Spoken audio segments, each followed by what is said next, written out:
പത്തനംതിട്ട കലഞ്ഞൂരിൽ ഇറങ്ങിയത് കരിമ്പുലി എന്ന് വനം വകുപ്പ് സ്ഥിരീകരിച്ചു. ഇന്ന് വൈകുന്നേരം 5 മണിയോടെയാണ് കരിമ്പുലി ഇറങ്ങിയത്.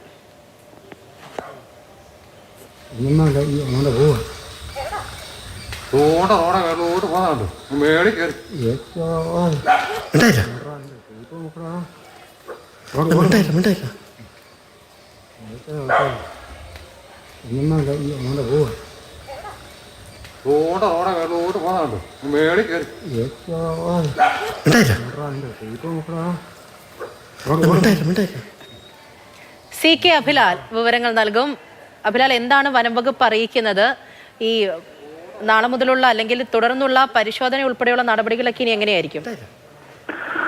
പുള്ളിപ്പുലികൾ മുൻപ് പലതവണ ഇറങ്ങിയിട്ടുള്ള മേഖലയാണ്. പുനലൂർ മൂവാറ്റുപുഴ സംസ്ഥാന പാതയിൽ കലഞ്ഞൂരിൽ നിന്നും 5 കിലോമീറ്റർ ഉള്ളിൽ മാറി വനമേഖലയോട് ചേർന്ന ഗ്രാമപ്രദേശമായാണ് കമ്പകത്തം പച്ച. ഇവിടെ വനസംരക്ഷണ സമിതിയുടെ അധ്യക്ഷനായി പ്രവർത്തിക്കുന്ന ഷീജുവിന്റെ പുരയിടത്തിലാണ് കരിമ്പുലിയെ കണ്ടെത്തിയത്.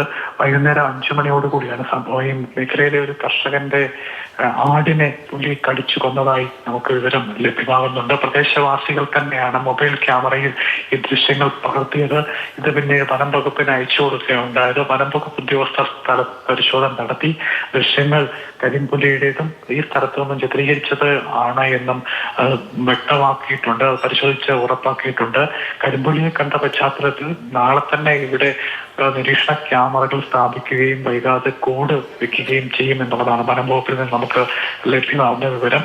മുൻപും സമാനമായ രീതിയിൽ കരിമ്പുലിയെ കണ്ടിട്ടില്ല എങ്കിൽ പോലും 3 വർഷത്തിനിടയിൽ നാട്ടിലിറങ്ങിയ 3 പുലികളെ വനം വകുപ്പ് കെണിവെച്ച് പിടികൂടിയിരുന്നു. 6 മാസം മുൻപ് സമീപ പ്രദേശത്ത്, അതായത് കമ്പകത്തം പച്ചയോട് ചേർന്ന പ്രദേശത്ത് വളർത്തു നായയെ ഓടിച്ചുകൊണ്ട് വന്ന പുലി വീടിന്റെ അടുക്കളയിൽ വരെ എത്തിയ സംഭവമുണ്ട്.